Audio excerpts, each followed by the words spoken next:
Okay बेटा, सो हम लोगों ने लास्ट क्लास में हमने एक डेटाबेस कंसीडर किया था, जिससे मैंने ये कहा था कि स्टूडेंट का एक डेटाबेस है। ठीक है। और उसके अंदर हम लोगों ने बात की थी कि नंबर ऑफ कॉलम्स, ठीक है, नंबर ऑफ रोज हमारे पास यहाँ पे मेंशन है। ठीक है, हमारे पास यहाँ पर दिया हुआ है केस 1, केस 2, ठीक है, केस 3 और केस 4। ये हमने बात कर ली थी लास्ट क्लास के अंदर, सही है। अब बात को हम लोग यहीं से कंटिन्यू करेंगे। अब इसके अंदर कुछ और डिफरेंट टाइप की क्वेरीज हैं जो कि हमारे सिलेबस में मेंशन है। जैसे कि एक क्वेरी है जिसको हमने कवर करना है, एक क्वेरी कहलाती है ऑर्डर बाय। ठीक है, एक क्वेरी है जिसे हम कहते हैं सम, को सम के साथ हम ऐड करते हैं। और उसके बाद एक और है जो काउंट है, फिर एवरेज है, सही है।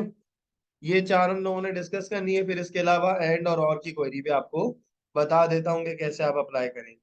तो अब जरा देखें बेटा, ऑर्डर बाय की क्वेरी का काम क्या। ऑर्डर बाय की क्वेरी होती है कि गेट डेटा इन स्पेसिफिक ऑर्डर, यानी कि स्पेसिफिक ऑर्डर के अंदर मैं डाटा को रिसीव करना चाह रहा हूँ, तो फिर मैं ऑर्डर बाय लगाता हूँ। तो गेट डाटा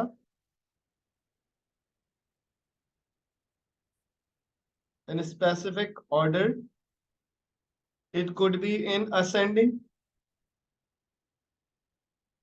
और it could be in descending. यानी असेंडिंग और डिसेंडिंग ऑर्डर में डाटा को मैं क्या कर सकता हूँ बेटा, रिसीव कर सकता हूँ। ठीक है, तो वहां पर हम लोग क्या कर रहे होते हैं, ऑर्डर बाय की क्वेरी लगा रहे हैं। सम की क्वेरी क्या होती है, add all record of of any field. किसी भी फील्ड का आप क्या कर सकते हो, रिकॉर्ड ऐड कर सकते हो, सही है। Count all record of any field, किसी भी फील्ड का आप क्या कर सकते हो, रिकॉर्ड काउंट कर सकते हो, सही है। एवरेज के लिए क्या करोगे,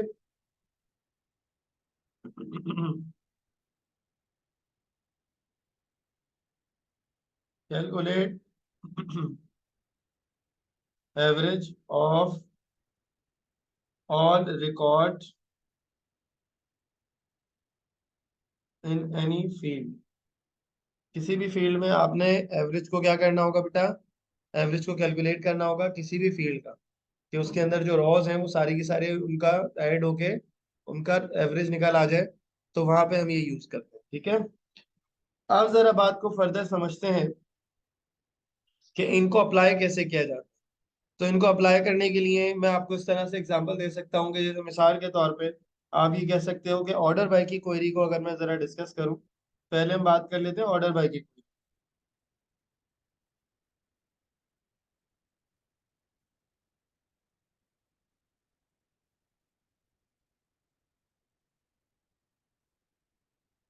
ऑर्डर बाय की क्वेरी की अगर बात करें तो ऑर्डर बाय की क्वेरी में ये होगा बेटा कि हम लोग एक सर्टेन ऑर्डर के अंदर डाटा को क्या कर रहे होते हैं, डिस्प्ले कर रहे होते हैं। तो वो असेंडिंग ऑर्डर भी होता है बेटा और वो डिसेंडिंग ऑर्डर भी, सही है। तो अब अगर आप जरा ऊपर आए, सो यू विल सी कि ये हमारे पास टेबल मौजूद है। अब अगर मैं आपसे ये कहूँ कि यार मुझे जो स्टूडेंट्स का रिकॉर्ड चाहिए वो इस तरह से चाहिए कि जो उनकी क्लास है वो क्लास असेंडिंग ऑर्डर में हो जाए। तो असेंडिंग ऑर्डर का मतलब क्या होगा बेटा, कि स्मॉल से ग्रेटर, और डिसेंडिंग का मतलब क्या होगा, ग्रेटर टू स्मॉल, ठीक है। तो क्लास, और मुझे डिस्प्ले करना है फर्स्ट नेम, लास्ट नेम और सेक्शन, ठीक है। तो मैं आप यहाँ पे सबसे पहले क्वेरी लिख देता हूँ। बल्कि उससे पहले मैं एक और चीज बता दूं कि जब हम असेंडिंग ऑर्डर की बात करेंगे, तो असेंडिंग के अंदर अगर हम जा रहे हैं मिसाल के तौर पे न्यूमेरिकल फॉर्म के अंदर, तो असेंडिंग के अंदर जो न्यूमेरिकल फॉर्म होती है वो होती है बेटा 0 से लेके 9। और अगर लेटर्स में बात करें तो वो क्या आ जाएगी, ए से लेके,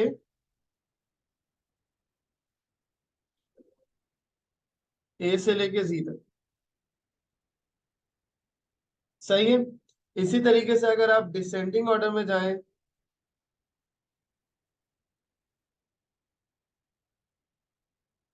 तो वो 9 से 0 आएगा और जेड से ए। तो न्यूमेरिकल भी मैंने आपको बता दिया और साथ साथ मैंने आपको अल्फाबेट की फॉर्म में भी बता दिया। यही दोनों तरीके से डाटा अरेंज होता है और इसके अलावा कोई और तरीका नहीं, सही है बेटा। तो अगर आपको असेंडिंग ऑर्डर में डाटा चाहिए तो डिसेंडिंग ऑर्डर में चाहिए तो कैसे आप अप्लाई करोगे उसकी क्वेरी, इसके ऊपर जरा जल्दी से बात कर लेते हैं।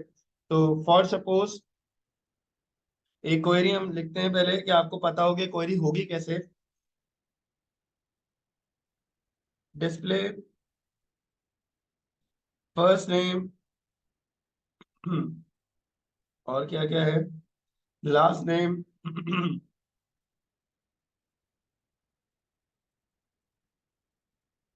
Display first name last name and section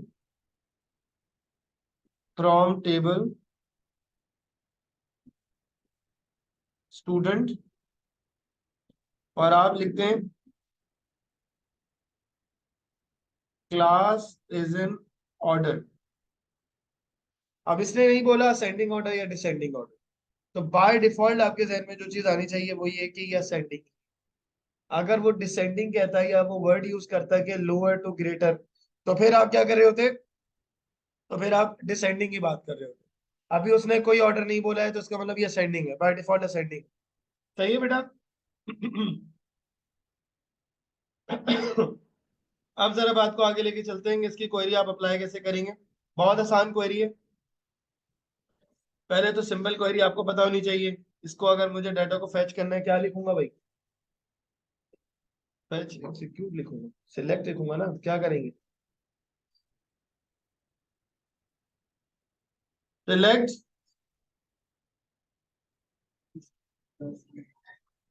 first name last name और सेक्शन फ्रॉम, टेबल का नाम क्या है भाई, स्टूडेंट। वेयर तो लगेगा नहीं क्योंकि इन्होंने बोला नहीं है। फिर आप लिख देंगे order by class, that's it. अब अगर मैं आपसे ये कहता है कि डिसेंडिंग ऑर्डर के अंदर डाटा अरेंज करना है, तो फिर आप क्या लिखते हैं बेटा, डिसेंडिंग ऑर्डर के लिए आपकी क्वेरी ये हो जाती है ऑर्डर बाय क्लास DESC। तो असेंडिंग के लिए आप लिखेंगे बेटा ASC,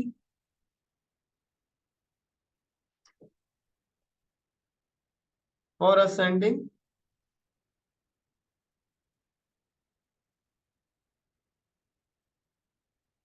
DASC फॉर डिसेंडिंग। ठीक है बेटा। तो ये जो है वो ऑर्डर बाय की क्वेरी है। अब इसके अलावा हमारे पास क्या तरीका है बेटा, इसके अंदर हमारे पास दो क्वेरीज और हैं जो मुझे आपको बतानी है, ठीक है। और उनमें से एक क्वेरी कहलाती है जिसे हम नाम दे देते हैं सम की क्वेरी, काउंट की क्वेरी और एवरेज की क्वेरी। ये तीनों एक जैसी हैं, इसमें मतलब रिजल्ट अलग अलग आएगा, इस्तेमाल करने का तरीका एक जैसा। ठीक है, तो मैं आपको भी बता देता हूँ कि कैसे आप जो है वो इस क्वेरी को इस्तेमाल कर सकते हो। तो उसके लिए आपको करना ही होगा बेटा, उसके लिए आप ये करोगे कि जैसे मिसाल के तौर पे यहाँ पे मैंने मार्क्स लिखे हैं, मैं नहीं लिखे। चलो मैं यहाँ पे ऐड कर देता हूँ कि अगर मैं यहाँ पे ऐड कर दूं मार्क्स का एक टेबल, ताकि आपका जो रिकॉर्ड है वो मार्क्स भी इसमें ऐड हो जाए।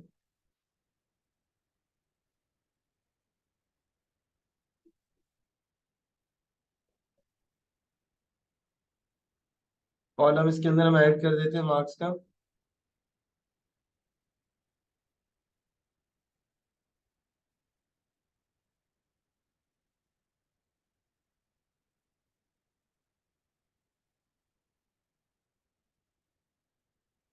सही है जी। अब आप यहाँ लिख दें मार्क्स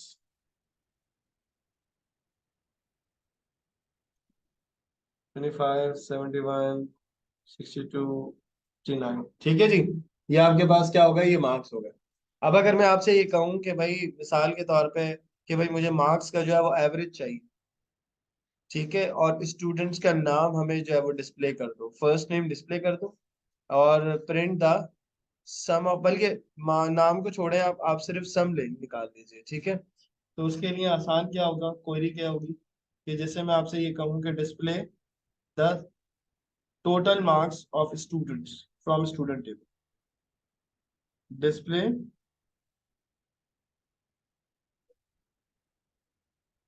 total marks of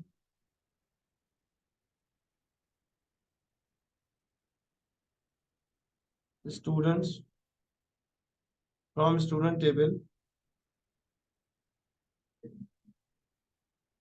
तो अब आपको क्या करना है बेटा, टोटल मार्क्स हमें बताना है, ठीक है, डिस्प्ले करना है। तो उसकी क्वेरी कैसे लगेगी, उसकी क्वेरी बड़ी सिंपल है। आप लिखेंगे यहाँ पे सिलेक्ट, और उसके बाद क्या लिख देंगे आप, सम, और ब्रैकेट के अंदर क्या लिख देंगे, मार्क्स लिख देंगे, दैट्स इट। ठीक है, और फ्रॉम करके क्या लिख देंगे, फ्रॉम स्टूडेंट। ठीक है बेटा। तो ये आपने क्या करना है, ये आपने क्वेरी लिखनी है किसकी, अगर मुझे मार्क्स को डिस्प्ले करना हो सम करके, सारे मार्क्स ऐड हो जाएंगे और वो डिस्प्ले हो जाएंगे। यानी कि ये जो मार्क्स आपको गिवन है ऊपर, 25, 71, 62, 59, की सारे क्या हो जाएंगे बेटा, टोटल हो जाएंगे। सही है। अगर मैं इनका एवरेज निकालना चाह रहा हूँ तो मैं यहाँ पर क्या कर दूंगा, यहाँ पर मैं सम की जगह पे क्या लिख दूंगा, एवरेज लिख दूंगा। तो वो उनका एवरेज निकाल लेगा। एवरेज कैसे निकालेगा, सबका सम करेगा, divided by number of values कर देगा। सही है। अच्छा, काउंट के लिए भी सेम तरीका होता है। काउंट आप किसी को भी कर सकते हो। काउंट के लिए जरूरी नहीं है कि आपके पास जो न्यूमेरिकल फील्ड हो, क्योंकि देखो अगर मैं सम करूंगा अली, अहमद, फुरकान, तो ये सम तो नहीं हो सकता है ना, तो ये तो गलत हो जाएगा। तो सम हमेशा न्यूमेरिकल फील्ड के ऊपर लगेगा, यानी इंटीजर वाली फील्ड के ऊपर लगेगा, जिसकी डाटा टाइप क्या होगी, इंटीजर होगी। सही है। किसके ऊपर, स्टूडेंट आईडी पे सम लग सकता है, बिल्कुल लग सकता है, वो इंटीजर है इसलिए। अगर क्वेरी गिवन होगी ना, क्वेरी गिवन होगी ना, लेकिन अगर वो ये कह दे कि भाई ये बताएं इस क्वेरी के अंदर एरर क्या है, ये मैं बहुत आगे का सोच के बता रहा हूँ, ये अभी पेपर में मास स्पेसिमेन में नहीं कहीं मेंशन, लेकिन मैं बहुत आपको वैसी ही नॉलेज दे रहा हूँ इस चीज की, कि सम जो है क्वेरी या एवरेज क्वेरी जो है, ये मैथमेटिकल ऑपरेशन है ना, तो न्यूमेरिकल के ऊपर अप्लाई हो। वो फील्ड जो इंटीजर होगी उस पर अप्लाई हो। आप विदाउट इंटीजर फील्ड के ऊपर अप्लाई करोगे तो वो एरर दे देगा। सही है, डाटाबेस में ही होता है। तो आप हमेशा ये अप्लाई, आप काउंट जो है वो आप किसी पे भी अप्लाई कर सकते हो। जैसे अगर मैं आपसे कहूँ, मिसाल के तौर पे, जरूरी थोड़ी ये 4 फील्ड्स एंटर हुई हुई हैं, ये 4 रॉज एंटर हुई हुई हैं, जरूरी थोड़ी ये सारे के सारे फील्ड जो है वो फिल हुई हुई हैं, ये तो मैंने फिल कर दी है ना। हो सकता है, हो सकता है ऐसा आ रहा हूँ।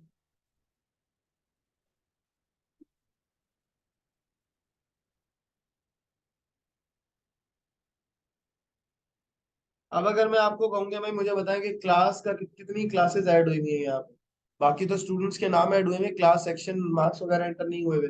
ठीक है, तो आधा डाटा एंटर हुआ हुआ, आधा डाटा एंटर नहीं हुआ हुआ। मैं अब बहुत सारा रिकॉर्ड मौजूद है नीचे, ये तो हमें ऑब्वियस नजर आ रहा है, 2 डाटा ऐड हुए हुए क्लास के और 2 ऐड नहीं।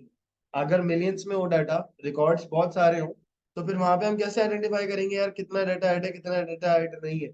तो उसके लिए काउंट करना पड़ता है, कि मैं रोज को काउंट कर लूं कि कितनी रोज में डाटा ऐड हुआ। तो रोज को काउंट करने के लिए, यानी रोज क्या है, ये है, रोज क्या है, ये रोज है।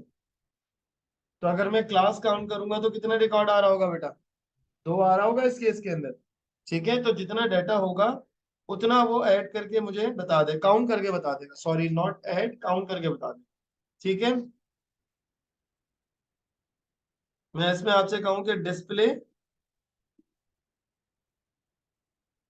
Number of record of class, display number of records of class from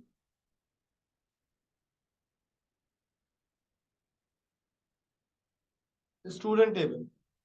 तब उसके लिए आपने क्वेरी क्या लगानी है बेटा, उसके लिए क्वेरी ये लगानी है कि आप लिखेंगे सिलेक्ट, और उसके बाद आप यहाँ क्या लगा देंगे, काउंट, और आपने क्लास को काउंट करना है, और किस टेबल से करना है, फ्रॉम स्टूडेंट, दैट्स इट। ठीक है बेटा।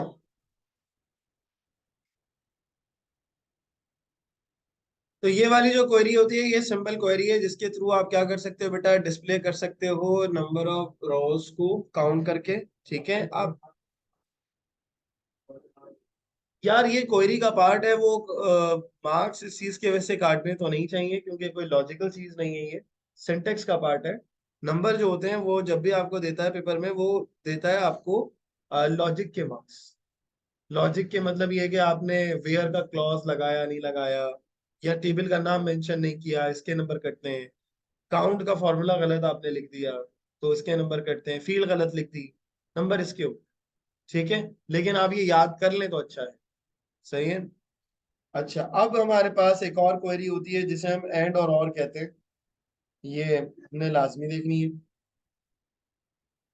और होता है, और क्या होता है ये, जैसे सिंपल प्रोग्रामिंग में हम अप्लाई कर रहे होते हैं कि अगर मोर देन वन ऑप्शन हो तब हम यूज करते हैं और को।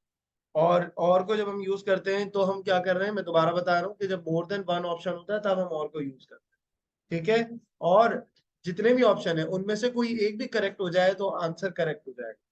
यानी जब जितने ऑप्शन होंगे, पहली चीज तो क्या हो गई, it applies on for more than one option, for more than one option, एक से ज्यादा ऑप्शन की नहीं अप्लाई होता है बेटा ये operator.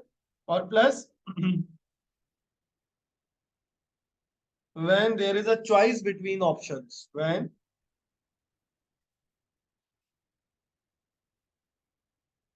there is a choice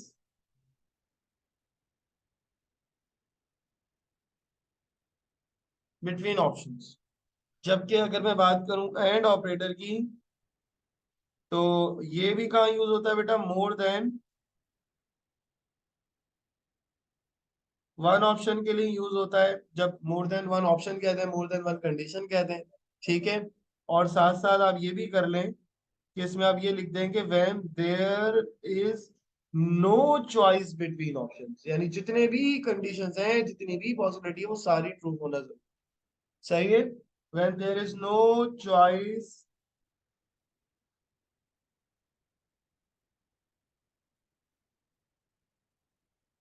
between options.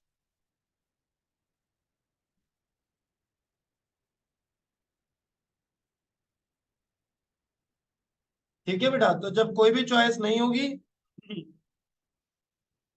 तब हम लोग जो है वो एंड ऑपरेटर लगाएंगे। तो अब ये कैसे लगाएंगे, क्यों लगाएंगे, वो जरा मैं आपको यहाँ पे क्लियर कर देता हूँ। उसकी क्वेरी आपको चला के दिखा देता हूँ लिख के, ताकि आपको समझ में आ जाए कि अगर मिसाल के तौर पे मैं आपसे ये कहता हूँ कि भाई मुझे जो है वो स्टूडेंट्स का रिकॉर्ड चाहिए जो कि क्लास 11 और सेक्शन ए। ठीक है। अब यहाँ पे अब मैं अगर आपसे कहता हूँ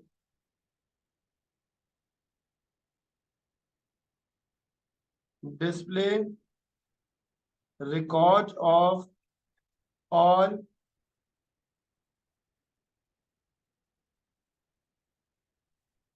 all students who are in grade 11 and who are in grade 11 and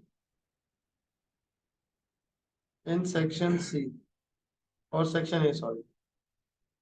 अब इस केस के अंदर जरा देखें, पहले तो मैं ये आपको दिखा दूं कि सेक्शन ए और ग्रेड 11, अच्छा ये मैंने डाटा हटा लिया था तो मैं इसको दोबारा से फिल कर देता हूँ।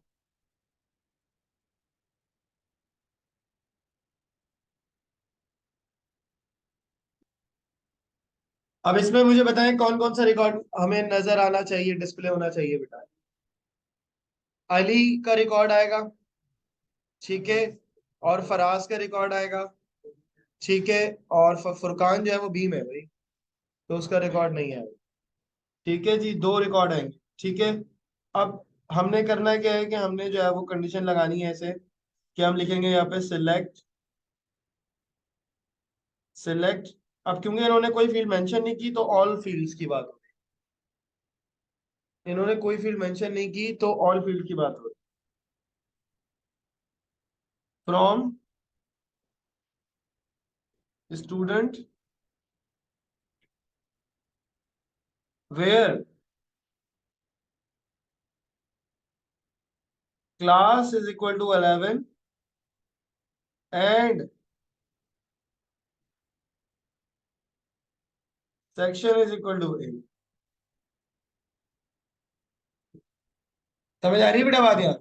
कि यहाँ पर मैंने क्या किया, मैंने कहा सिलेक्ट करो all columns from students table where class क्या हो 11 हो, सेक्शंस क्या हो ए हो। तो यहाँ एंड लगेगा और नहीं लगेगा। और क्यों नहीं लगेगा? क्योंकि इन्होंने ये कहा था कि दोनों चीजें होना जरूरी। ठीक, अगर मैं आपसे ये कहूं कि मुझे जो है वो रिकॉर्ड मेंटेन डिस्प्ले करो उन स्टूडेंट्स का जिनका जो है वो या तो सेक्शन ए हो या फिर वो ग्रेड 11 में हो, अब चॉइस आ गई। ठीक है, तो वो और लगेगा कि या तो ग्रेड 11 के सारे स्टूडेंट्स आ जाए या फिर सेक्शन ए के सारे स्टूडेंट्स आ जाए। ठीक है,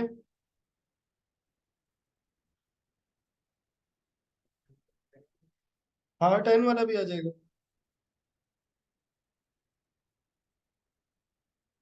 display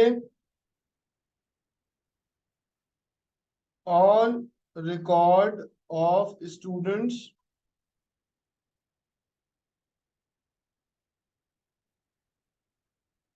who are in grade 10। नहीं, आप इसको इस तरह कर लें, हु आर इन, मैं और थोड़ी सी क्वेरी को डिफिकल्ट करना चाह रहा हूँ। All record of students who are in grade A और grade B,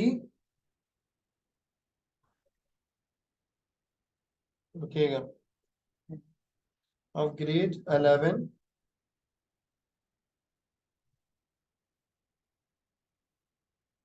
and sections A और सेक्शन बी। अब यहाँ मैंने दे दिया आपको, देखिए कंडीशन। अब यहाँ पे मैं टेबल के रिकॉर्ड को थोड़ा सा अपडेट कर लेता हूँ।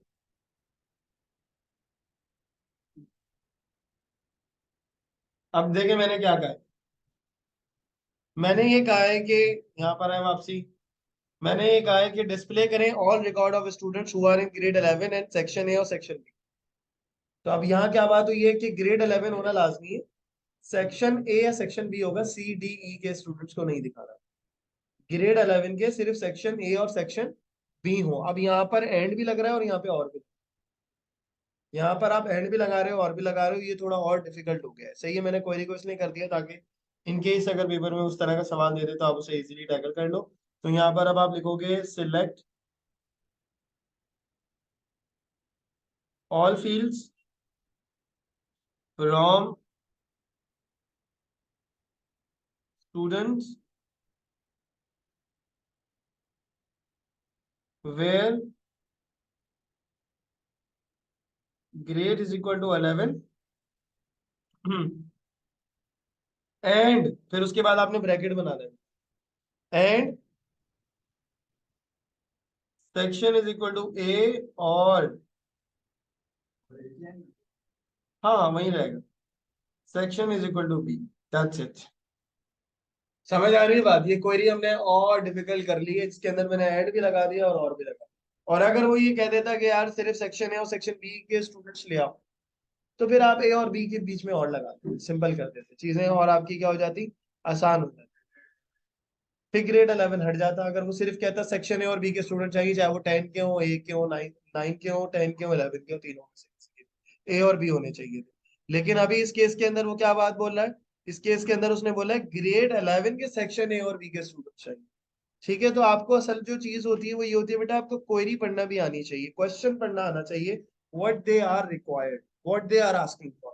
ठीक है, जिस चीज के लिए वो आपसे बोल रहे हैं, आपने वही वाली क्वेरी जो है वो लिखनी होगी। वही वाली क्वेरी जो है वो आपको लिखनी होगी। सही है बेटा?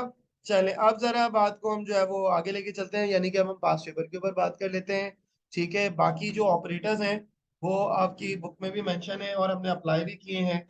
जैसे कि अगर वो नॉट इक्वल की बात कर रहा है, अच्छा एक और चीज कर लेते हैं, एक और क्वेरी है नॉट की, वो भी मैं बता देता हूँ साथ साथ ताकि ये कॉन्सेप्ट भी क्लियर हो जाए। नॉट की क्वेरी है, नॉट की क्वेरी में ये होता है कि अगर मैं आपसे ये कहता हूं कि मुझे उन स्टूडेंट्स का रिकॉर्ड चाहिए जो 10 में नहीं हो, मुझे उन स्टूडेंट्स का रिकॉर्ड चाहिए जो 10 में नहीं हो। तो फिर आप क्या करें, इसके अंदर दो क्वेरीज अप्लाई हो सकती हैं, या तो आप नॉट का ऑपरेटर लगा लो।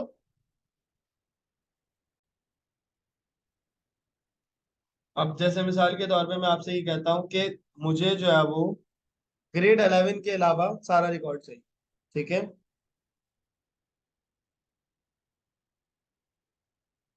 डिस्प्ले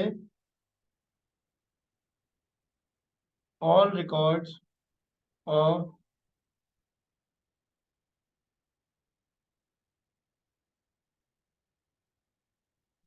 ग्रेड 11, नहीं ग्रेड 10 स्टूडेंट्स।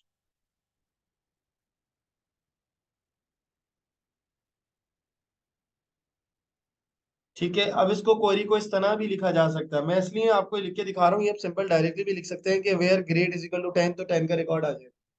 लेकिन अगर मैं ये कहूँ कि ग्रेड 10 के वो स्टूडेंट्स जिनमें ये चीज नहीं हो या जिनके मार्क्स जो है वो 50 से लेसर हो, तो अब वहां पे नॉट की क्वेरी भी अप्लाई होती है। नॉट कैसे अप्लाई होती है, मैं आपको लिख देता हूँ, select all from students where not, class है ग्रेड है, मैंने क्या लिखा होगा, क्लास लिख, क्वेरी में मैंने ग्रेड दिया है। वो भी आपको समझाने के लिए कि अगर वो आपको इस तरह कर दे तो आपने टेबल को रेफर करना है, टेबल की जो फील्ड का नाम होगा वो लिखना है, इसका ग्रेड में लिख देना क्वेरी के अंदर जो ग्रेड लिखा हुआ है, सही है।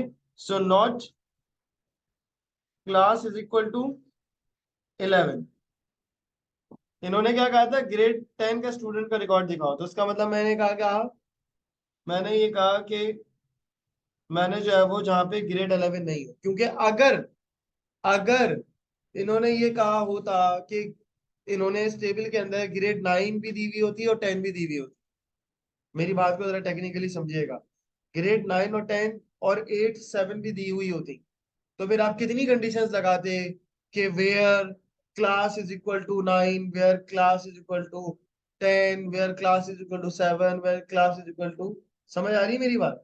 मैं ये क्या कह रहा हूँ, अगर आपके पास मल्टीपल ऑप्शन है उसमें से मैं कहता हूँ कि यार 11 ना हो, उसके अलावा सब हो, तो ये क्वेरी लिखना आसान है, ये क्वेरी लिखना आसान होगा कि ये भी हो, ये भी हो, ये भी हो, ये भी हो, क्योंकि ऑप्शन ज्यादा है ना सर। समझ आ रही मेरी बात, ऑप्शन ज्यादा है। अगर मैं पूरी 10 क्लासेस मेंशन कर दूं, मैं कह दूं 1 से लेकर हम ग्रेड 11 तक चले आते हैं, फिर A2 भी कर लेते हैं, एक पूरे स्कूल का रिकॉर्ड मुझे चाहिए, मैं कह रहा हूँ यार मुझे जो है ना A2 का रिकॉर्ड नहीं चाहिए, A2 के अलावा सारे स्टूडेंट चाहिए, क्या मैं अब और लगाता रहूंगा, क्लास इज इक्वल टू 1 और क्लास इज इक्वल टू 2 और क्लास इज इक्वल टू 3, अबे ये तो कल हो जाएगी। इससे बेहतर ऑप्शन क्या है, नॉट लिखो, not class is equal to A2, A2 के अलावा सब चाहिए, सही। तो ये क्वेरी नॉट की यहाँ एप्लीकेबल होती है कि यहाँ आप इसको अप्लाई कर सकते हो। ठीक हो गई बात बेटा, सो होपफुली ये वाली बात आपको क्लियर हो गई है। सो बस यहाँ तक थी, अब जो है वो हम रीस्टार्ट कर लेते हैं और 5 पेपर के सवाल जल्दी से डिस्कस कर लेते हैं, ठीक है जी।